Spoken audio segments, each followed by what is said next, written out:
Bonjour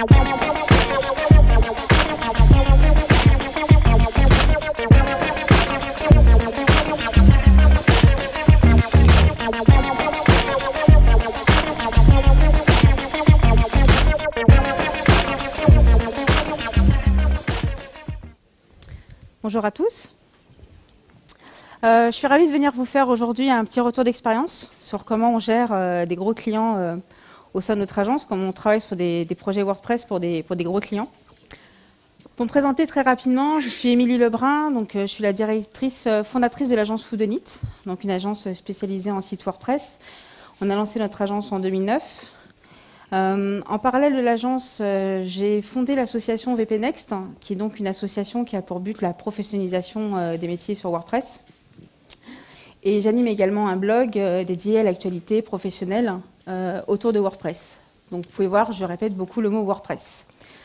J'aime beaucoup WordPress, je respire WordPress, et donc du coup je suis très contente de venir aujourd'hui parler WordPress avec vous. Et là où j'ai de la chance, et en fait où on a tous de la chance quand aujourd'hui on aime WordPress, c'est que nos clients aussi aiment WordPress. C'est-à-dire qu'aujourd'hui, ce n'est pas nous en tant qu'agence qui proposons WordPress à nos clients, c'est eux qui viennent nous chercher parce qu'ils cherchent un prestataire WordPress, ils aiment WordPress, ils souhaitent leur projet sur WordPress. Quand on a commencé à s'intéresser à ce CMS, c'était en 2009-2010, on avait commencé à tester Joomla, un premier CMS, et on avait commencé à tester WordPress, qu'on trouvait plutôt intéressant. Et en 2010, il y a un client qui vient nous trouver, c'était le musée Guimet, le musée des arts asiatiques à Paris, qui vient nous trouver et qui dit, voilà, on a un projet WordPress, on voudrait faire un blog. Et c'est vrai qu'à l'époque, quand un client nous appelait pour faire du WordPress en 2010, c'était surtout pour des blogs. C'était surtout connu pour ça. Les gros clients pensaient WordPress égale blog. Et c'est là où on peut voir une vraie évolution, parce qu'aujourd'hui, en 2016, les clients continuent à nous appeler pour demander du WordPress, sauf qu'aujourd'hui, ils le demandent pour leur site principal, pour leur site corporate, leur site intranet, leur e-commerce. Les gros clients exigent du WordPress. Ce qui fait qu'aujourd'hui, en termes de statistiques, on arrive avec une part de marché de WordPress qui représente presque 60% des sites faits avec un CMS. Et généralement, quand on montre ces statistiques, si vous les utilisez aussi vous pour convaincre certains de vos clients, on vous explique, ouais, mais ok, il y a beaucoup de blogs, il y a beaucoup de petits sites, c'est pas des petites marques, c'est pas forcément des gros clients. Et du coup, nous, on travaille beaucoup sur regarder le marché pour expliquer justement à nos prospects qui aujourd'hui est sur WordPress. Donc on a fait comme ça plusieurs panoramas pour expliquer quelle grande marque française est passée sur WordPress. Donc en exemple, vous allez avoir la BNP, qui aujourd'hui dispose de nombreuses usines à sites uniquement faits sur WordPress. Vous avez LVMH, qui a refait son site l'année dernière sur WordPress. Vous avez les pages jaunes, qui a toute la partie Business Center aujourd'hui fait sur WordPress. Le groupe Renault, son site principal. Et je pourrais comme ça vous donner des dizaines et des dizaines de marques qui aujourd'hui ont choisi WordPress. Donc les gros clients ont des projets WordPress, et du coup, il faut qu'ils soient accompagnés par des prestataires, des freelances et des agences. Donc je vais vous expliquer un petit peu comment aujourd'hui on fait pour travailler avec eux. Il y a une question qu'on s'est posée, c'est pourquoi les clients demandent WordPress. Qu'est-ce qui a fait que ce CMS-là a autant plu à ce type de clients? Donc généralement, comme argument, c'est que c'est optimisé pour le SEO, le back-office est hyper friendly, la communauté, il y a beaucoup de plugins, il y a beaucoup de thèmes, ce type d'argument. Mais ça vaut effectivement pour certains types de clients. Quand vous êtes une grande entreprise, quand vous devez vous poser des vraies questions en termes de budget, il y a quelque chose qui doit vraiment faire le tour par rapport à la solution que vous allez choisir. Et nous, à l'agence, on a bien le résumé en une seule phrase, c'est que WordPress correspond aux besoins du marché. Il répond exactement à chaque besoin du marché, beaucoup mieux que ses concurrents, et souvent pour un prix beaucoup plus compétitif. Donc à partir du moment où vous avez ce postulat de base, vous pouvez facilement comprendre pourquoi des clients, et surtout des gros clients, qui aujourd'hui font attention à leur budget, font attention à comment ils vont communiquer, choisissent WordPress. Comment on fait pour travailler, du coup, si on a envie de se lancer avec des gros clients? Déjà, je voulais qu'on se mette un peu d'accord sur c'est quoi un gros client. Parce qu'un gros client pour nous, ce n'est pas forcément un gros client pour vous. Donc un gros client, ça va dépendre de votre chiffre d'affaires et du pourcentage de ce client dans votre chiffre d'affaires. Donc pour nous, si le client fait entre 10 et 20%, ça commence à être un gros client. Un gros client, ça peut être aussi une marque qui est très connue, Si on reprend l'exemple tout à l'heure des pages jaunes, qui de par son activité est quand même assez connu dans le monde de l'entreprise, mais qui n'a pas forcément un budget très conséquent dans votre agence ou dans votre activité, mais ça sera pour nous un gros client. Ce qui va être très différent aussi quand vous travaillez pour un gros client, c'est que vous allez avoir beaucoup plus d'interlocuteurs. Vous allez travailler avec des gens qui sont du métier de la publicité, avec du marketing, avec des chefs de projet. Et généralement, toutes ces personnes-là sont très enclins à travailler avec WordPress, ils ont très envie. Et vous allez aussi travailler avec des services qu'on appelle les DSI, des services qui sont plutôt techniques. Et si dans la salle, il y a des gens qui sont en agence et qui travaillent avec des DSI, ce n'est pas forcément le public le plus simple à convaincre d'utiliser WordPress. Surtout quand il parle à une femme. Voilà. Pour vous donner un petit exemple, une fois, j'avais une DSI, je tairais le nom du client. On devait justement leur expliquer qu'il fallait une interface de pré-production pour pouvoir tester comme ça les mises à jour, etc. Et on devait expliquer qu'on n'allait pas mettre en place autant de choses pour un moteur de blog. Donc on sent qu'il y a quand même toujours, par rapport au DSI, par rapport à des gens ultra techniques, une vraie réticence à WordPress. Et c'est pour ça qu'on communique énormément, qu'on fait des conférences, qu'on monte des associations pour justement expliquer avec des arguments métiers à ces gens-là l'intérêt de WordPress et pourquoi ça fonctionne très bien. Du coup, si on a envie de travailler avec ces gros clients, comment on fait pour les trouver? Comment aujourd'hui on fait pour trouver des gros clients? Est-ce qu'on prend un commercial qui va faire du phoning, faire des listings? Chacun a sa technique. En tout cas, nous, ce qui a fonctionné pour nous, depuis maintenant presque 7 ans, ça tient en 3 leviers. On a choisi d'être visible, crédible et spécialisé. Donc visible, ça veut dire que quand un client va chercher une agence WordPress, parce qu'effectivement, ces gros clients tapent aujourd'hui dans des moteurs de recherche agence WordPress, il fallait qu'on soit visible. Une fois qu'on est visible, il faut qu'on soit crédible. Donc le discours qu'on va raconter, notre communication, donc nos références, nos offres, tous nos discours doivent être crédibles pour que la personne qui vient sur notre site dise « Ok, ils savent de quoi ils parlent ». Et pour qu'effectivement on sache exactement de quoi on parle, il faut qu'on soit spécialiste. Vous avez des agences qui font tout, qui font du Joomla, du Drupal, du PrestaShop, et ils font aussi du WordPress, et ils sont 5, 6, peut-être 10. Quand vous êtes face à ces agences, imaginez-vous à la place de votre prospect qui dit « Ok, il y a une agence qui fait tout, une agence qui fait tout, une agence qui fait que ça. Un expert qui fait que ça, un freelance qui fait que du WordPress. » Du coup, forcément, vous avez la logique de vous dire « Ok, cette personne-là va mieux s'y connaître qu'une personne qui fait un peu tout. » Du coup, de travailler sur ces leviers-là, ça nous permet en fait de ne pas aller chercher les clients, mais de les faire venir à nous. Et c'est ce qui a plutôt bien fonctionné pour nous, à savoir qu'on a beaucoup communiqué, on a fait des conférences, on fait du sponsoring, on fait des articles, on se manifeste énormément. Et c'est vrai que c'est un des principaux conseils, et j'ai envie de dire, quelle que soit la taille de votre client, c'est qu'il faut les faire venir à vous. Il faut montrer vos expertises, montrer en quoi vous êtes bon, pour qu'ils aient envie de travailler avec vous. Et pour qu'ils aient envie de travailler avec vous, il faut aussi bien trouver votre positionnement. Comment vous allez vous positionner dans votre discours? Est-ce que vous êtes un prestataire ultra réactif, à savoir qu'on peut vous appeler n'importe quel jour de la semaine, on vous confie un projet de 3 semaines, pas de problème, vous pouvez le prendre? Est-ce que vous allez choisir comme certains, vous êtes plutôt bas prix? Effectivement, vous avez peut-être des frais un peu plus petits, donc du coup, vous faites des prix un peu moins élevés. Est-ce que vous êtes au contraire un expert ultra spécialisé en technique? Du coup, vous avez un tarif jour qui sera plus élevé que vos concurrents. Et du coup, ça fait la passerelle à, OK, aujourd'hui, il faut qu'on arrive à se distinguer de ses concurrents. Parce qu'en 2010, quand un gros client cherchait un prestataire WordPress, une agence, on était 3-4 maximum dans les résultats de Google.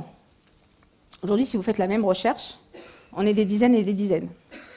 Donc, il faut réussir à se distinguer de nos concurrents, dire, OK, si vous travaillez avec nous, qu'est-ce qu'on va faire de plus? Il y a des agences qui sont ultra techniques, il y a des agences, des freelances qui sont spécialisés en sécurité. Quel est le plus de notre agence? Nous, on s'est décidé de dire, OK, nous, notre truc, c'est le marketing, c'est l'accompagnement, c'est plus que WordPress. C'est important aujourd'hui, et ça sera de plus en plus demain, parce que comme WordPress gagne de plus en plus de parts de marché et qu'on est de plus en plus nombreux à choisir ce métier, de réussir à distinguer nos concurrents. La question qu'on s'est posée quand on a commencé à travailler avec eux, c'est pourquoi travailler pour des gros clients? Pourquoi pas se contenter des plus petits et des plus simples? Quand on a signé notre premier vrai gros client, à l'agence, on était plutôt contents. Et on s'est dit, c'est le début de la gloire. C'est super, on a signé une grosse marque, c'est super, on va avoir du récurrent, ça va être la fête, des gros budgets, l'éclat total, voilà, c'est bon, on est lancé. Mais en fait, malheureusement, c'est pas aussi cool que ça. il y a quand même des avantages à travailler pour des gros clients. Le principal, c'est qu'ils ont souvent les projets les plus intéressants. C'est souvent eux qui vont le plus vous challenger, parce que par rapport à leurs besoins, par rapport à ce qu'ils ont besoin de véhiculer comme communication, par rapport à leurs exigences techniques, leurs exigences en termes de conseils, ce seront souvent les projets les plus intéressants sur lesquels travailler. Travailler pour des gros clients, ça vous permet de bénéficier de vraies références. Et les références attirent les moyens et les petits qui se disent que, ok, si cette marque-là, si cette agence-là, ce freelance-là a déjà travaillé pour ce client-là, bah, c'est que ça tient la route. Du coup, ça va vous aider, de la même façon en travaillant votre visibilité, à trouver de nouveaux clients. Ils ont quand même du budget. Ils sont un peu moins effrayés que des plus petits clients dès qu'on parle tarif jour homme, dès qu'on parle de budget qui remonte à 50, 60, 100 000 euros pour un budget, pour un client. Et ce qui nous a, en tout cas, nous, le plus intéressé, et qui est très important à trouver dans notre métier, c'est ce qu'on appelle le récurrent. Donc, quand vous travaillez pour un gros client, vous avez deux types de récurrents. Vous avez la chance de travailler pour un métier, par exemple la BNP, qui va centraliser les demandes de tous les services, et qui, du coup, vont vous appeler régulièrement. Voilà, on a le service A pour tel produit, on a le service B pour tel produit. On a besoin de nouveaux sites événementiels. Du coup, vous avez ce récurrent qui vient régulièrement dans votre agence. Et le second récurrent, c'est tout ce qui est partie maintenance. Parce que les gros clients ont plus l'habitude qu'on leur parle maintenance, et ils ont même tendance à acheter directement la maintenance quand ils prennent le site. Ils ont l'habitude d'entendre parler de maintenance évolutive, de mise à jour de WordPress. Du coup, vous avez ce récurrent-là qui peut tomber toute l'année. Ça vous évite de faire à chaque fois des nouveaux devis. Ça rentre dans un budget global, annuel. Du coup, vous vous assurez déjà votre chiffre d'affaires. Et vous avez comme ça ce récurrent qui arrive comme ça tous les mois. La question qu'on s'est aussi posée, c'est pourquoi ces gros clients maintenant travaillent avec des plus petits? Pourquoi ces marques comme les Pages Jaunes travaillent avec des freelances? Pourquoi ils ont arrêté de travailler avec des grosses agences? Parce que les grosses agences ne sont pas spécialistes. Ils savent très bien que s'ils vont faire appel à une agence comme Tequila Rapido ou Octave et Octave, ils vont sous-traiter ce travail-là à une autre agence qui sera, elle, spécialisée. Du coup, si on peut gagner un intermédiaire, autant le faire. Ils sont aussi avides de conseils. Ils ont choisi WordPress et qui d'autre qu'une agence spécialisée en WordPress va leur apporter le meilleur conseil? Ce n'est pas une agence spécialisée en communication, ce n'est pas une agence spécialisée en marketing qui va le plus, les mieux accompagner sur WordPress. La partie qui, je pense, va pas mal vous intéresser, c'est comment on fait pour deviser un projet pour des gros clients. Il y a une petite différence qui s'applique, une petite méthodologie qui nous diffère vraiment des petits et des moyens. C'est qu'il va falloir tenir compte de d'autres éléments que juste notre tarif jour homme. Les gros clients vont généralement vous demander énormément de réactivité. On a des gros clients qui nous appellent le lundi pour des sites à faire la semaine d'après. Ils sont extrêmement exigeants en termes de réactivité. Ils vont nous demander beaucoup plus de déplacements. Comme vous avez plus d'interlocuteurs, du coup, vous devez vous déplacer plus souvent, voir plus de personnes, plus de réunions, plus de livrables. Ouais. Vous faites intervenir plus de profils. Et ça, c'est super intéressant parce que du coup, vous pouvez faire intervenir des gens ultra spécialisés en SEO, en sécurité, sur du cache serveur. Vous pouvez faire travailler beaucoup plus de profils parce que c'est des projets beaucoup plus conséquents. Vous avez une partie conseil, parce que du coup, ils sont avides de conseils, ils ont envie de travailler avec des experts, du coup, ils vont beaucoup vous écouter. Et ça, c'est ultra valorisant. Et du coup, ça se paye. Il faut en tenir compte dans votre prix, parce qu'ils payent un expert. Il ne faut pas se brader. L'exposition du projet, c'est quelque chose qui ne parle pas forcément à tout le monde ici, mais c'est le plus subjectif. Quand on parle d'un devis, c'est un peu ce qu'on peut appeler la partie valeur. Parce que quand vous faites un mini-site pour Canal+, par exemple pour la fin du monde il y a quelques années, vous savez que l'exposition de ce projet va être conséquente. C'est-à-dire que c'est un projet qui va être énormément vu par rapport à d'autres sites que vous pouvez faire pour d'autres clients. Du coup, au téléphone, vous avez des gens qui sont ultra stressés. Parce que c'est vital. Le site, pour eux, est totalement vital. Donc, il faut en tenir compte dans votre prix. Parce qu'il va falloir tenir le coup. Et généralement, pour qu'on tienne le coup, il faut que ça nous rapporte de l'argent. Je trouvais intéressant de vous expliquer un petit peu, vraiment en détail, comment on travaille, nous, nos fiches de devis. Voilà ce qu'on travaille quand un client vient vers nous pour nous demander un devis. On lui explique voilà, les différentes étapes. Donc, il y a la partie cadrage, la partie conception graphique, la partie production technique, la recette, le nombre de jours auxquels ça correspond, le tarif jour homme et le montant global. Ce n'est pas des vrais jours, c'est juste pour vous montrer. Voilà. Ça permet du coup au prospect de bien comprendre, OK, où va passer le budget? Qu'est-ce qu'il va exactement acheter? C'est fait, ça vous donne un vrai argument de négociation quand le client vous appelle, dit « Ok, votre concurrent, il me propose la même chose pour 2 fois moins cher. » Ok, mais c'est quoi la même chose? Est-ce que c'est le même nombre de jours hommes? Généralement, c'est là où ça change. Et là où vous rentrez dans la négociation, pardon, c'est bon, je reviens. Petite pause publicitaire. Voilà. Donc vous rentrez dans la négociation de, ok, en face, il y a quelqu'un qui propose 3 jours pour une maquette, vous en proposez 10, qui fera la meilleure maquette? Pareil pour la partie accompagnement, vous proposez plus de jours que lui, qui aura le meilleur accompagnement? Le tarif jour-homme, pareil, se négocie. Vous pouvez parfaitement expliquer à un prospect, ok, moi je coûte 900 €, je coûte 800 € jour, oui, mais parce qu'on est bon. Si vous nous payez cher, c'est parce qu'on est bon. Et mine de rien, en termes d'arguments, ce sont des choses que les clients peuvent entendre. Bien sûr, ces tarifs jour-homme sont faits aussi par rapport en premier à vos propres charges. Donc, en fonction de la taille de votre structure, du nombre de salariés que vous avez, vous allez adapter ces jours-hommes. On n'a effectivement pas tous les mêmes jours-hommes tarifs entre les agences, entre un freelance et une agence, etc. Mais en tout cas, c'est important d'en tenir compte quand vous faites votre devis. Ce qui est également important, c'est d'expliquer chaque profil qui va intervenir, dire ben voilà, le nombre de personnes qui vont travailler pour vous sur ce projet. Donc si votre projet coûte 50 000 €, c'est parce qu'on a 10 personnes qui vont travailler pour vous. Et ces 10 personnes, voilà concrètement ce qu'elles vont faire. Elles vont faire un cahier des charges, elles vont faire des maquettes, elles vont faire de l'intégration, du développement. Ça permet de vraiment valoriser tout le travail que vous allez faire pour votre client, et d'autant plus pour des gros clients qui vont devoir derrière négocier ce budget auprès de leur direction.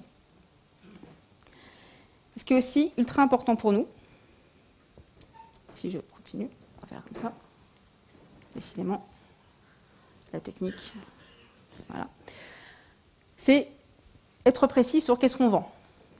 Quel va être le périmètre? Combien de maquettes on va faire? Est-ce que le site sera multilingue? Est-ce qu'il y aura un content builder? Une page d'accueil, une page de contenu? Sur quelle partie on va leur accompagner sur le conseil? Vraiment détailler un maximum tout ce que vous allez faire pour lui. Et aller jusqu'à qu'est-ce qu'on va faire en termes de Google Analytics? Qu'est-ce qu'on fait en termes de SEO? Est-ce qu'on va faire l'audit de mots-clés? Est-ce qu'on va faire des recommandations en termes de mots-clés? Est-ce qu'on va juste correctement intégrer pour avoir les bonnes balises? Est-ce qu'on va mettre en place des redirections? Est-ce qu'on fait un tracking analytics? Est-ce qu'on va faire une formation? Tous ces éléments-là, plus vous êtes précis, plus le client en face est content parce qu'il a l'impression que vraiment vous avez beaucoup réfléchi à ce projet-là. Et vous, ça vous couvre de la partie, vous savez, quand vous livrez le projet et qu'on vous dit « Ah bon, mais ça, c'était pas inclus ». Ah ben non, monsieur, c'était pas inclus, vous l'avez signé. Tout est clair pour vous comme pour lui. Effectivement, un des points le plus important pour nous, et ça vaut quelle que soit la taille du client, c'est qu'il ne faut jamais rien laisser de flou. Il faut toujours être ultra précis avec son client et aller jusqu'à des détails comme la compatibilité navigateur. Si vous travaillez pour des grands clients, ils sont souvent sur IE8. Et ils veulent du parallaxe. Bref. Sécurité. Qu'est-ce que vous allez faire exactement pour assurer la sécurité du site? Est-ce que vous allez juste installer des plugins? Est-ce que vous allez faire auditer le site avant sa mise en ligne? Comment vous allez faire des tests de performance? Est-ce que vous allez garantir un temps de chargement? Est-ce que vous allez plutôt garantir une note sur GTmetrix? Tous ces éléments-là, donc nous on les met dans un document qui s'appelle un PQP, un plan qualité projet, qu'on remet à notre client pour dire, bah voilà, tout sur quoi on s'est mis d'accord et tout sur quoi nous on s'engage en termes d'objectifs. Et du coup, en termes de prix, pour des gros clients, on arrive entre 4 900 € et 80 000 €. 4 900 €, c'est le prix d'un site dans notre agence pour un gros client. Et on peut aller jusqu'à 80 000 €. 4 900 €. Et il faut faire vivre 10 personnes. Donc oui, 4 900 €, parce qu'en fait, on a eu des grandes marques qui sont venues nous trouver en disant, voilà, on veut un site WordPress, on n'a pas beaucoup de budget, mais par contre, on a plein de mini-sites à faire sur l'année. Et on s'est posé la question, ok, comment on pourrait accompagner ces clients qui sont des marques intéressantes, avec lesquelles on a envie de travailler, mais qui n'ont pas beaucoup de budget. Il y a le côté récurrent qui peut être intéressant, ok, mais faire du sur-mesure, ça coûte cher. Le sur-mesure, ça coûte cher, ok. Et pourquoi on ne travaillerait pas avec des thèmes premium? Et ouais. Pourquoi pas proposer des thèmes premium? Un thème premium à 4 900 €, Donc là, vous dites, OK, l'agence, elle prend le thème, elle customise, elle l'installe, hop, elle le vend à son client, 4 900 €. Ouais, c'est ultra rentable. Parfait. Mais en fait, non. On a juste déplacé le prix que le site coûtait dans la partie technique, donc le prix de la conception, l'intégration, la partie zoning, etc. On l'a juste passé côté conseil. Et on a juste expliqué à notre client, bah voilà, pour votre budget, vous pouvez avoir un thème qui ressemble à ça, avec tel type de gabarit, tel type de fonctionnalité. Et puis, pour votre budget, on va vous accompagner sur tout le reste. On va vous accompagner sur la rédaction des contenus, sur l'intégration des contenus. Ce qui fait que pour 5 000 €, et on peut vendre dans notre agence des thèmes à 10 000, 20 000, 30 000, 40 000 € sur des thèmes premium. Vous avez toute la partie valorisation de votre métier qui est le web juste à côté. Donc c'est juste un transfert de budget. Ce qui nous a permis de faire des mini-sites plutôt sympas, assez récurrents pour une marque qui s'appelle NBC Universal. Donc on a des besoins comme ça, ils viennent nous voir, ils ont par exemple une rentrée où ils doivent valoriser les programmes pour leur chaîne, 13e rue, Sci-Fi et E-Entertainment. Donc ils ont un mini-site à faire, ils nous fournissent tous les contenus, donc on utilise un thème, là pour le coup c'est des thèmes qu'on connaît bien qui s'appelle Samba. Et puis voilà, on a utilisé le portfolio et le client était ravi. Le site est totalement professionnel. Pour lui, il a exactement la prestation d'une agence, un site qui tient la route. Il est ravi de travailler avec WordPress. Il a pour un budget de 5 000 ou plus pour celui-là, un site complet qui va correspondre à ses besoins. Pourquoi 80 000 ? C'est une sorte de limite qu'on s'est fixée.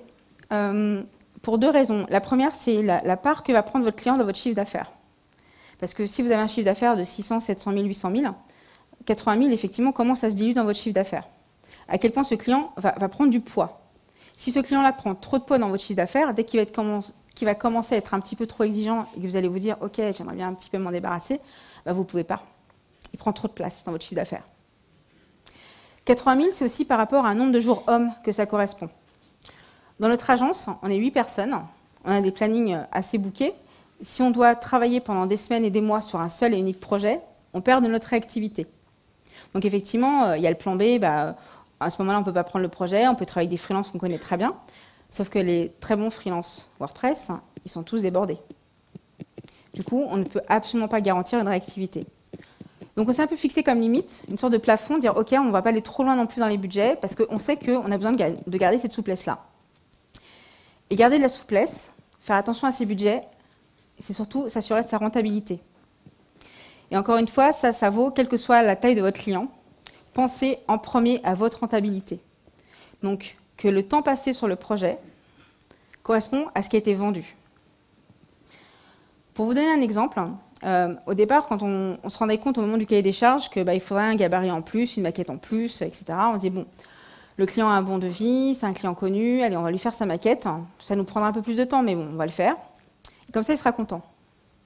Puis on livre le projet, puis pour une raison X ou Y qui n'a absolument rien à voir avec le travail qu'on a fait en plus, il n'est pas content. Donc vous vous retrouvez dans la situation où vous avez fait plus que ce qui était vendu pour un client qui n'est pas content. Pour éviter ce type de situation, on a dit, OK, quand on se rend compte qu'il y a quelque chose en plus, on va aller voir notre client. On va lui dire, voilà, monsieur, par rapport à ce que vous avez signé comme périmètre, par rapport à votre demande initiale, pour faire bien le travail, il faudrait 3 maquettes en plus, telle fonctionnalité en plus. Et là, vous avez le choix, soit vous dites à votre client, comme on aime bien travailler avec vous, votre projet il est intéressant, etc., on va faire un geste commercial. Du coup, votre client il est ravi parce que vous faites un geste, c'est super. Soit le client accepte, et oui, le client accepte de donner plus de budget. Parce qu'il déjà, il apprécie la démarche de transparence, il apprécie que vous lui montriez que par rapport à ce qui a été signé, validé, il y a des choses en plus. Je vais en venir à un des conseils qui m'a le plus marqué l'année dernière, c'est savoir dire non. Réussir à dire non à un client, c'est très dur. De la même façon, dire non à un prospect, quand vous êtes dans une situation où vous vous rendez compte que votre chiffre d'affaires de ce mois-ci n'est pas forcément aussi élevé que ce que vous avez l'habitude, pas évident de savoir dire non. À quoi on peut dire non? On peut dire non à des délais qui sont impossibles. On peut dire non à un client qui vous semble pas forcément intéressant. Vous savez, ce petit feeling qu'on a quand on a un client au téléphone, on dit « ouais, on le sent pas ouais. ». Et puis finalement, on se dit « non, mais c'est moi, j'ai besoin d'argent, allez, on le signe ». Et puis le projet se déroule et dit « ah ouais, je le sentais pas, j'aurais pas dû ». Et le pire, c'est que le temps que vous passez à faire ce projet, qui vous exaspère, c'est un temps que vous pourriez utiliser pour aller chercher d'autres clients autrement. Vous auriez pu utiliser pour communiquer, pour aller chercher des clients qui vous intéressent. Et du coup, non, vous avez choisi ce client-là, vous n'avez pas réussi à dire non. Dire non, c'est aussi par rapport à une autre typologie de clients qui viennent de plus en plus aujourd'hui dans notre agence. Comme les gros clients aiment WordPress, il y a toujours l'expert WordPress côté client. Quelqu'un qui sait autant que vous comment on fait un site WordPress, quel plugin utiliser. Ah ça j'adore, le client qui m'explique, bah voilà, vous allez utiliser pour mon multisite telle solution, pour mon multilangue VPML, etc. Ok, mais nous on n'est pas forcément d'accord. Parce qu'en fait, nous c'est notre métier. Nous on fait des sites depuis des années, on sait avec quel plugin travailler, on sait avec quel plugin on ne veut pas travailler, on sait comment ça fonctionne. Et dire non à ce type de client, c'est compliqué. Parce qu'il ne faut pas le froisser. Il ne faut pas lui expliquer que, bah non monsieur, on s'y connaît mieux que vous êtes gentil, mais non. La pédagogie, le bon discours est important pour vraiment vous positionner, vous, en tant que le spécialiste. C'est vous qui connaissez WordPress, et pas lui. Sinon, lui, il a une agence WordPress. Et j'en reviens à un conseil qui m'a beaucoup marqué. Lorsque j'étais au WordCamp Europe à Sofia, c'était il y a 2 ans, une conférence de Chris Lema, que vous voyez juste après moi dans une autre conférence, qui nous expliquait comment aujourd'hui être un professionnel de WordPress. Donc j'ai mis les petites ballerines, parce que franchement cette conférence, elle tient pendant 40 minutes avec des ballerines et des tutus sur comment être un professionnel WordPress. Ça vaut vraiment le coup. Et il vous explique voilà, tous les bons réflexes à avoir pour vraiment conserver cette position d'expert, de spécialiste. Ça va passer par plein de réflexes. En premier, par le discours que vous avez auprès de vos clients. Comment réagir quand un client vient vous demander une demande improbable? Comment réagir quand vous êtes hors délai? Sachez communiquer avec votre client. Avec quel outil travailler? Par exemple, nous, on a pris conscience qu'on avait besoin, par rapport à notre équipe, de peut-être changer un peu leur équipement, leur offrir des nouveaux ordinateurs, qu'ils soient plus à l'aise, et surtout changer d'outils. Parce qu'on travaille beaucoup en télétravail, donc on avait besoin que le travail soit fluidifié. Du coup, on a sélectionné plein d'outils avec lesquels travailler, qui nous permettent d'être beaucoup plus fluide dans notre organisation interne. Donc Slack, que je pense que tout le monde connaît ici, Trello pour la gestion des to-do. Pour la partie ticket, on est sur Active Collab, qui est un outil un peu plus ancien, mais qui a le mérite pour nos clients d'être extrêmement user-friendly par rapport à Jira, par exemple. Un outil qui m'a vraiment beaucoup plu, qui est Confluence. Donc vous avez tout un tas de services qui va avec Atlassian, qui est Bitbucket si vous faites du versionning, et une partie qui est Confluence. Donc Confluence vous permet d'avoir toutes les données centralisées, totalement d'une façon collaborative. C'est que par exemple, si vous faites un cahier des charges, vous pouvez faire directement dans cet outil-là. Chaque personne de votre service peut venir le commenter. Vous pouvez mettre des pièces jointes, vous pouvez mettre tout ce qui est mot de passe, login, toutes les informations liées à un projet, comme ça dans le cloud.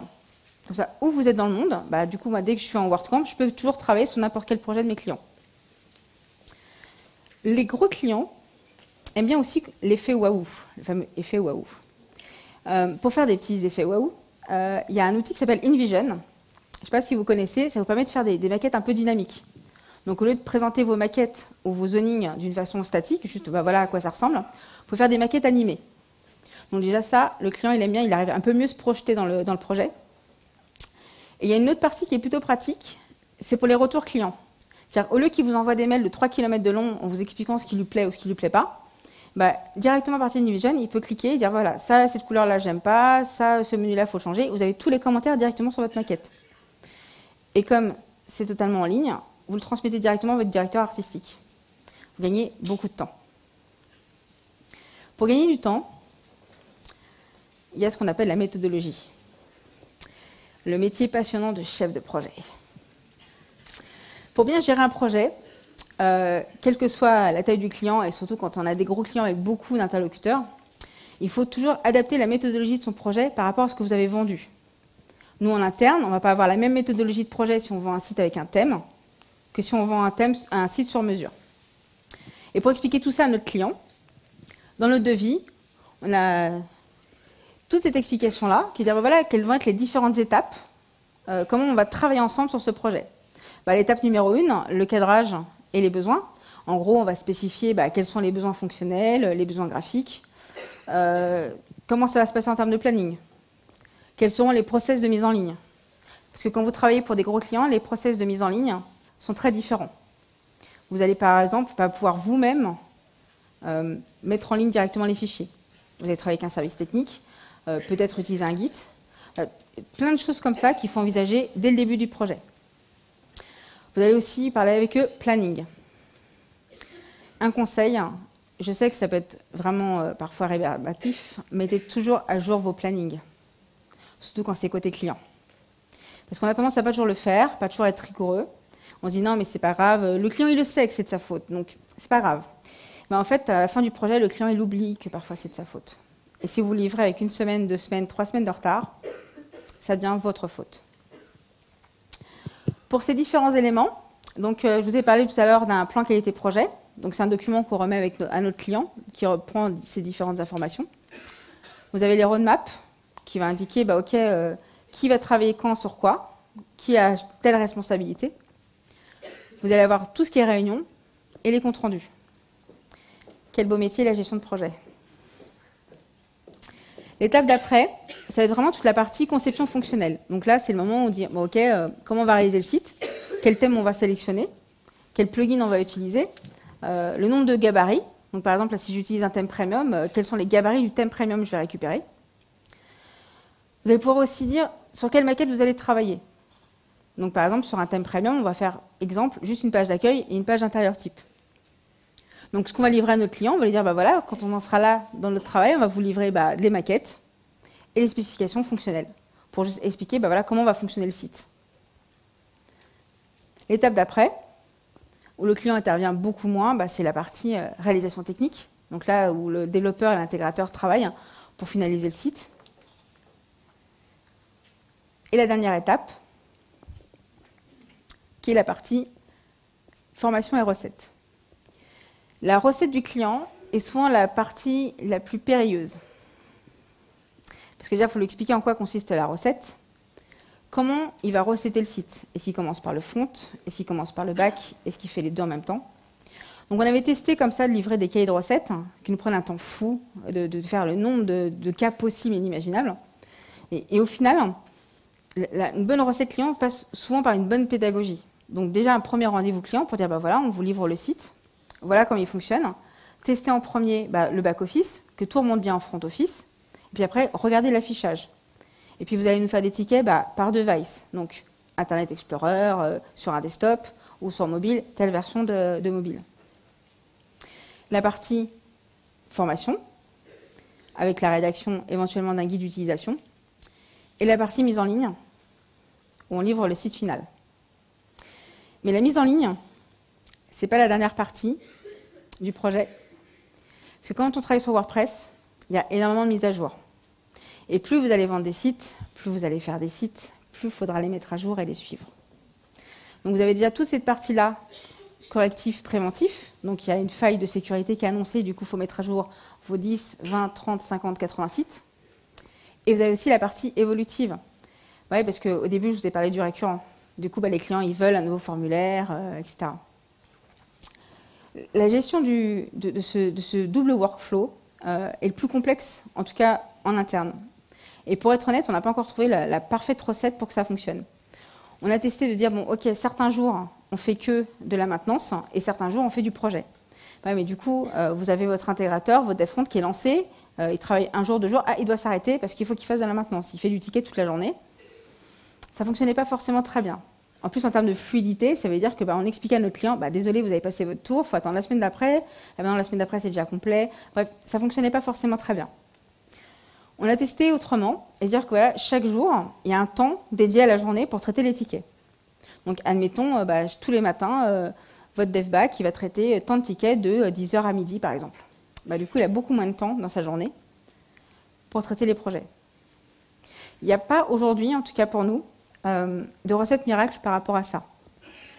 On a testé plein de façons différentes et je serais ravie d'avoir des retours d'expérience d'agences ou même de freelance qui ont un bon workflow par rapport à ça, parce que ce n'est pas évident. Sachant que plus vous faites des sites, plus vous en avez. J'avais envie de revenir, de conclure sur si aujourd'hui, quels seraient les meilleurs conseils que j'ai envie de vous transmettre après 7 ans d'expérience sur la gestion de ces clients-là. Et j'ai envie de dire, quelle que soit la taille des clients, qu'est-ce que j'ai le plus envie de vous transmettre aujourd'hui? En premier, être spécialiste. C'est ultra important.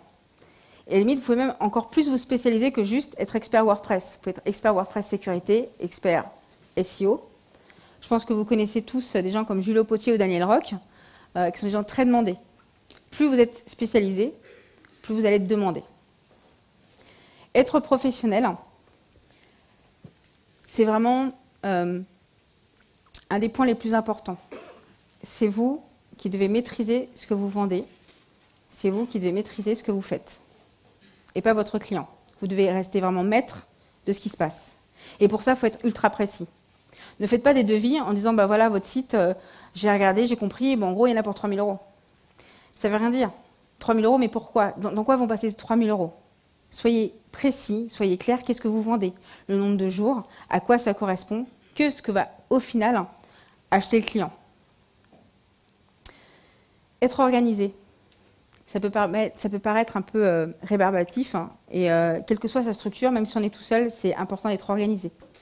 Donc être organisé, ça passe vraiment par avoir les bons outils, pouvoir travailler à distance si vous le souhaitez, pouvoir travailler facilement, ne pas perdre les mots de passe, ne pas perdre les fichiers. Un des conseils sur lesquels j'insiste beaucoup, la rentabilité, c'est votre métier. Vous devez gagner de l'argent. Oui, on prend du plaisir. Oui, c'est super de travailler avec WordPress, on aime beaucoup ça, mais vous êtes là pour gagner votre vie et non pour faire plaisir à votre client. La rentabilité est ultra importante. Et pour travailler sereinement, faire plaisir aussi à votre client et surtout à vous, apprenez à dire non. Apprenez à dire non par rapport à des choses que vous ne savez pas faire. J'ai envie de vous parler d'une petite expérience qu'on a pu avoir, c'était il y a 3 ans. On n'a pas su dire non. On avait le client dont je vous ai parlé, NBC, qui nous a confié un projet, ça avait l'air super intéressant. Il y avait une émission à la télé, et en même temps qu'il y avait l'émission qui était diffusée, nous, on pouvait en même temps jouer sur le site internet. Donc si, c'est super, ça va être un site ultra vu, génial. Ok, donc il faut faire quoi? Le site, le conseil, le contenu, bon, ça on sait faire, l'hébergement, ouais, l'hébergement, l'héberger site, pas de problème.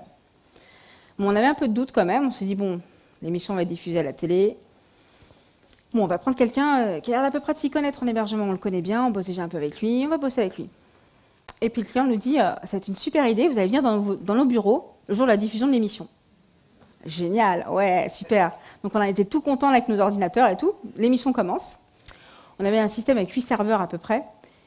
Et là, l'émission commence, et vous voyez le premier serveur qui s'éteint, le deuxième, le troisième.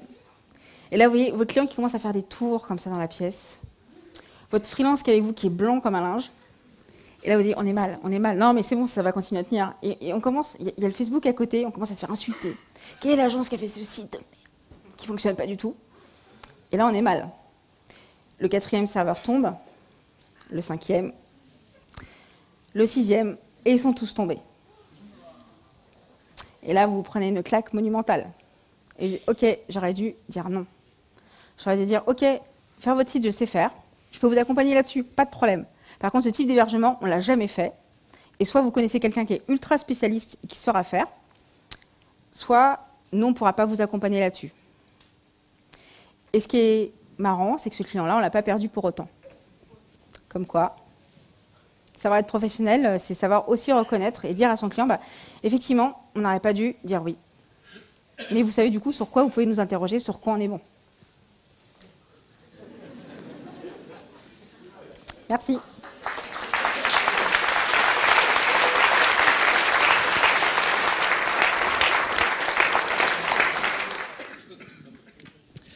Bonjour, déjà merci beaucoup pour cette super... Bon, personne avec des voix aujourd'hui. Et pour cette super conférence, Mali. Tu parlais de ce pouvoir de dire non. Et je trouvais intéressant l'exemple que tu donnes parce qu'en fin de compte, il y a les 2 situations pour dire non et les situations où on a des indices, des petites choses, le mauvais sentiment au départ qui nous dit « Ah, je devrais dire non à ça », des drapeaux rouges, comme on dit. Mais là, dans ces cas, en fait, on a l'impression que c'était pas trop ça. Au contraire, c'était quelque chose que vous vouliez faire et c'était en rétrospect que vous vous êtes rendu compte qu'à non, finalement, on aurait dû. Donc, est-ce que tu peux nous parler un peu de la différence de ces 2 cas de figure et comment tu vas prendre du coup, parce qu'il y a des choses qu'on ne peut pas forcément prévoir, c'est juste en rétrospect qu'on se rend compte. Ok. En fait, il y a deux cas où on doit dire non. C'est quand techniquement ou graphiquement ou par rapport à la demande du client, on ne sait pas faire.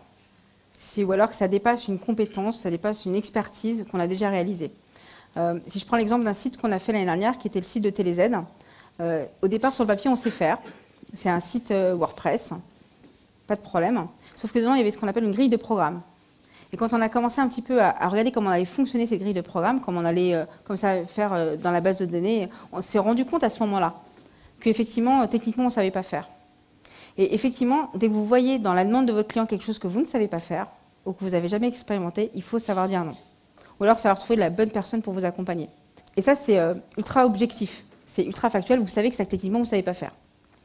Là où c'est plus complexe, effectivement, c'est quand c'est subjectif. Parce que c'est juste du feeling. Vous ne sentez pas le client. Et vous n'allez pas le sentir parce que ça va être la façon dont il va vous parler du projet la première fois.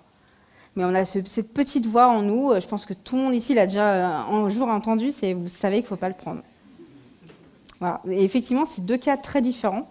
Et après, l'expérience fait aussi. L'expérience fait qu'au bout d'un moment, on sait sur quoi on doit s'engager et ce qu'on doit éviter. En tout cas, nous, ce qu'on s'est fixé aujourd'hui comme limite, en tout cas maintenant, c'est dès qu'on ne sait pas faire, on ne fait pas. Bonjour, Damien, donc designer et développeur web à Strasbourg. C'était intéressant, merci pour la conf. Après, moi, ça m'a suscité un certain nombre de débats internes liés à ça. Sur la petite voix, je suis très d'accord et je pense qu'on ne l'écoute pas assez, la petite voix qu'on est capable d'avoir, qui nous dit que ça va être un client de merde, sachant que ça peut être très très très souvent le cas. Quand on le sent pas, autant effectivement le laisser passer. Après, j'ai un vrai débat sur la grille tarifaire que vous avez montré un moment. Parce que on était sur une grille tarifaire à vue d'œil, hein, j'ai pas fait le calcul, mais qui devait être aux alentours des 20 000 euros. 20 000, 25 000 euros dans ces eaux-là.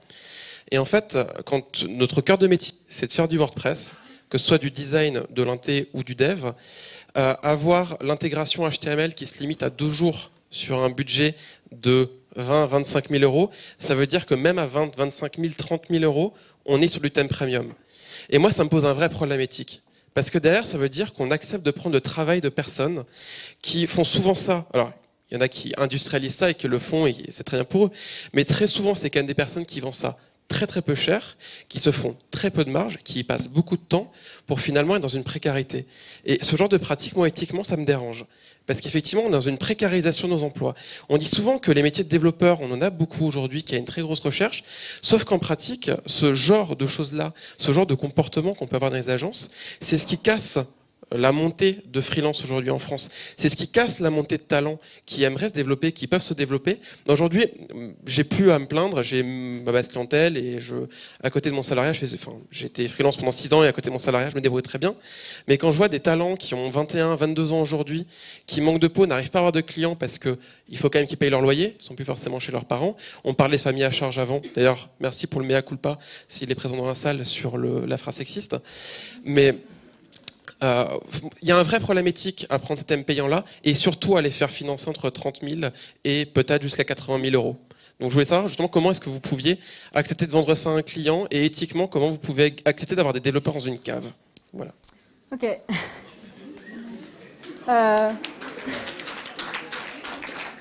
Je suis très contente que tu poses cette question-là parce que justement cette problématique du thème fait débat chez nous en interne depuis très longtemps.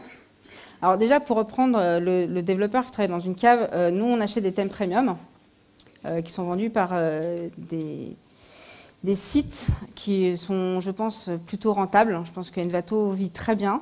Après, le modèle économique d'Envato, de comment se rémunèrent les créateurs de thèmes, je serais curieuse de connaître le chiffre d'affaires du développeur intégrateur qui ont fait des thèmes comme Avada, Salient. Je serais curieuse de savoir leur chiffre d'affaires. Je me demande si ces gens-là ne gagnent pas mieux leur vie que moi. Après, moi, ce que je vends à mon client, c'est que je ne vends pas un thème à 30 000 euros. Mon métier, c'est de faire un site. Et donc, ce que je vais vendre, c'est du conseil, de l'accompagnement. Ce que je vais vendre, c'est de l'arborescence. Ce que je vais vendre, c'est une stratégie digitale. Je ne vends pas juste un site WordPress. Le WordPress, c'est juste l'outil. Le thème, c'est juste l'outil qui est à l'intérieur du site. Mais le nombre de jours hommes, ça passe dans tout le reste, en fait. Dans l'accompagnement, dans la gestion de projet. Donc, effectivement, je comprends que si on résume ça, c'est voilà, on vend un thème premium à 30 000 euros. Ben non, en fait. Après, là où je te rejoins et où je pense qu'il y a quelque chose d'ultra intéressant à trouver, c'est comment faire en sorte que tout ceci soit rentable pour tout le monde. J'ai envie de dire, tu as le même exemple dans la musique, où tu as des artistes qui se plaignent je sais pas, des 10 heures, etc., en disant que ça tue le marché du disque, etc. Parce que vu le prix où c'est vendu, bah, ça tue l'industrie. Bah, effectivement, mais ça tue pas l'industrie pour tout le monde. Mais c'est un débat ultra intéressant. Et je serais ravie qu'on en discute encore après, parce qu'effectivement, nous, en interne, on a un DA, en interne, on a un intégrateur, on a un défront qu'on doit faire vivre. Et leur job, c'est pas faire du thème premium. Donc comment trouver ce juste équilibre, comment justement faire en sorte que tout le monde arrive à en manger et paye son loyer. Mais le but, c'est pas non de vendre juste un thème premium à 30 000.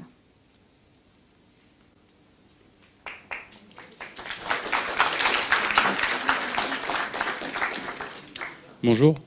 Bon, merci pour la présentation. Pour le coup, en fait, je voulais juste parler de la TMA. Mais effectivement, enfin, moi, je suis chef de projet web, bon, pour une SS2I. Ne tapez pas dessus. Et effectivement, enfin, juste pour la conversation précédente, nos projets aussi, c'est pareil, c'est entre 25 et 30 000 euros, voire un petit peu en dessous, juste pour rebondir sur ça. Et effectivement, même si on parle de template premium, il y a quand même énormément de gens qui travaillent sur les projets, justement, que ce soit avec les DSI, on a des intégrateurs, on a des développeurs, on a des conseillers. Je travaille pour un très gros client et je passe mon temps, en fait, je suis payé à m'arracher les cheveux parce qu'il ne comprend rien. La preuve d'ailleurs, j'en ai plus beaucoup.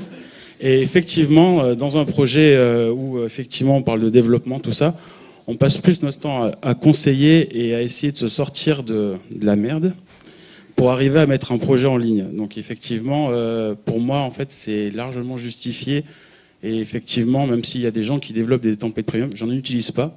Nous, ce qu'on fait, c'est qu'on prend les templates de base et on redéveloppe par-dessus en faisant des child, c'est-à-dire en faisant des thèmes enfants. Parce que du coup, c'est plus simple et on a pris l'habitude d'avoir fait ça. Mais pour revenir sur la TMA, justement, j'ai une petite question, parce que ça m'a semblé assez flou quand même, parce que en WordPress, quand on développe des sites avec des plugins, le jour J, on le sort. Dans un mois, le plugin a changé, le thème aussi, WordPress aussi, enfin tout a changé. Généralement, si on met à jour un plugin et qu'il a changé de version, qu'il est devenu payant, généralement, il ne faut pas une demi-journée pour le mettre sur le site. Ça va nous prendre 3-4 jours, voire redévelopper tout ce qu'on a fait, surtout en termes de template. Donc, par exemple, nous, pour notre cas, on ne met pas à jour. C'est-à-dire qu'on on écrit une doc, on explique au client, et il choisit si oui ou non, il décide de mettre à jour, et s'il ne le fait pas, voilà les conséquences. Bon, généralement, je passe mon temps à faire de la sécurité et à tout remettre en marche, parce qu'effectivement, c'est fait pirater. Mais pour le coup, ça a un coût, et généralement, le client, il ne comprend pas, et sa réponse, c'est « mais pourquoi vous ne me l'avez pas dit avant ?» Mais en même temps, vous avez choisi du WordPress, il faut mettre à jour, ça va de soi. Donc en fait, j'aimerais savoir comment vous faites, parce que vous dites justement que vous avez des développeurs qui développent, et en même temps, vous devez gérer la TMA. Mais généralement, pour nous, c'est deux choses à part. C'est vraiment, on a des tickets Jira, enfin, on travaille sous Jira, du coup, c'est assez pratique. Les clients nous font des tickets, on a 48 heures de délai pour répondre. Mais c'est une TMA en fait, donc ça veut dire qu'on a quelqu'un pour ça et d'autres personnes qui développent quand on a un projet en cours. Donc du coup, en fait, Ok. J'ai 1000 choses à te répondre. Oui, il faut mettre à jour. Alors TMA, excusez-moi, Ouais. j'ai pas précisé, la TMA c'est la maintenance applicative en fait. C'est ça, la tierce maintenance applicative. Exactement. C'est un peu l'équivalent de la maintenance. On va commencer. Oui, il faut mettre à jour. De base. Et oui, il faut expliquer à son client en avant-vente et au moment où on signe le projet comment fonctionne WordPress, si jamais il ne le sait pas. Que ça fonctionne avec des plugins, que ça peut fonctionner effectivement avec un thème qu'il va falloir mettre à jour. Ça, c'est de notre devoir, de savoir-faire professionnel, d'expliquer ça à notre client, et que du coup, il faudra effectivement mettre à jour ces plugins. Puis parfois, c'est bien aussi pour eux, parce que du coup, ils ont des nouvelles fonctionnalités. Après, pour en revenir au fait que les plugins changent de version, effectivement, il y a des plugins, je crois que c'est WooCommerce qui avait changé une grosse version à un petit moment, on a eu pas mal de sites comme ça qu'on pu sauter. C'est aussi en ça que la R&D est importante, et de savoir avec quel plugin travailler. Et c'est aussi en ça que venir au WordCamp, c'est important, parce que vous allez parler à ces éditeurs de plugins. C'est ultra pratique quand vous utilisez par exemple VP-Rocket, qui suite à une mise à jour, vous avez un bug sur le site, vous allez les contacter. Vous dites, ok, explique-moi pourquoi, maintenant que j'ai mis à jour, pourquoi ça ne fonctionne plus. Oui, il y aura toujours des surprises. Nous, ça nous arrive effectivement de devoir expliquer à nos clients, voilà, on va mettre à jour, on va appuyer sur un bouton, et on va fermer les yeux, on va dire, faites que ça tienne. on essaye de mettre en place plein de process pour que ce soit de moins en moins le cas. Donc effectivement, faire ultra attention à quel plugin on utilise, ultra documenter tout ce qu'on fait. Mais effectivement, ça prend un temps qui parfois peut être totalement incertain. Et oui, on se lève un matin, on voit sur le fil tweet, super, il y a une alerte sécurité sur tel plugin qui est installé sur tous nos sites. 60 sites à mettre à jour en une journée. Et ben, on va passer une bonne journée. Voilà. Et effectivement, là, il faut être pro, il faut dire à son client, voilà, monsieur, il y a une faille de sécurité qui est identifiée, ça va prendre tant de jours. Mais il faut être proactif. Il ne faut pas laisser le truc de son côté en disant, on sait que si on ne le fait pas, ça va péter, le client de toute façon il ne comprend pas, etc. Donc vraiment, je pense qu'après, c'est des arguments et c'est un discours à avoir avec son client. Mais c'est ultra important. Et c'est pour ça que je vous disais que moi, je n'ai pas la recette miracle sur cette partie TMA et qu'on teste. Mon équipe est présente aujourd'hui, ils peuvent vous en parler. Des fois, c'est un peu compliqué pour eux. Parce qu'une semaine, j'arrive dit, alors maintenant, on fait comme ci, puis on va tester autrement. Mais on teste. Voilà. Et je ne sais pas aujourd'hui quelle agence ou quel prestataire arrive à gérer comme ça ce flux de plugins à mettre à jour, de thèmes à mettre à jour, sachant qu'en plus, nous, on a beaucoup de projets très différents. Donc, on n'a pas forcément les mêmes plugins sur chaque projet. Donc, oui, ça reste encore un peu flou, même pour moi. Mais en tout cas, il faut mettre à jour les plugins. Ouais. Bonjour, vous aviez parlé de la recette tout à l'heure, qui est effectivement un moment plus que compliqué à gérer. Il se trouve que moi, je vais être en recette pour un très gros projet, enfin un gros projet mardi prochain, donc, et je vous cache pas que je le sens pas très très bien. Et avec tous les défauts, enfin toutes les erreurs qui ont pu être commises, même en cherchant à mettre beaucoup de rigueur. Le projet, on a vraiment cherché à mettre beaucoup de rigueur, comme vous l'aviez décrit tout à l'heure. On parle de 20 000 € de budget, on aurait dû vendre 40 000, pour être honnête, mais enfin 40 000, 35 000 au moins. Bref, malgré toute cette rigueur qu'on a pu avoir avant, très clairement, il y a un problème, il y a un blocage au niveau du client, et vraiment, je ne suis pas du tout serein sur cette recette qui arrive, parce que je sens bien que même si je continue de mettre cette rigueur, ça n'ira pas. Enfin, de toute façon, ça n'ira pas. Est-ce que, éventuellement, vous avez déjà vécu ce genre de situation où vraiment la méthode, quelle qu'elle soit, ne fonctionne pas? Et à ce moment-là, si vous voulez bien me donner un coup de main, je suis preneur. Enfin, gratuitement, évidemment. Ça nous arrive forcément d'avoir des situations où on n'a pas pu tout anticiper. De toute façon, notre métier fait qu'on est constamment dans l'apprentissage. Et même avec les meilleurs méthodos, les meilleures questions, les meilleures remises en question, on se retrouve toujours confronté au jour où on n'a pas pensé à tout. Et effectivement, on doit recéter un site où on sait que potentiellement il y a des soucis. Après, maintenant que vous en êtes là, j'ai envie de dire à la grâce de Dieu. Ok, je suis dans la merde. Voilà. Merci. Rien. Merci. C'était la dernière question. On peut remercier Émilie.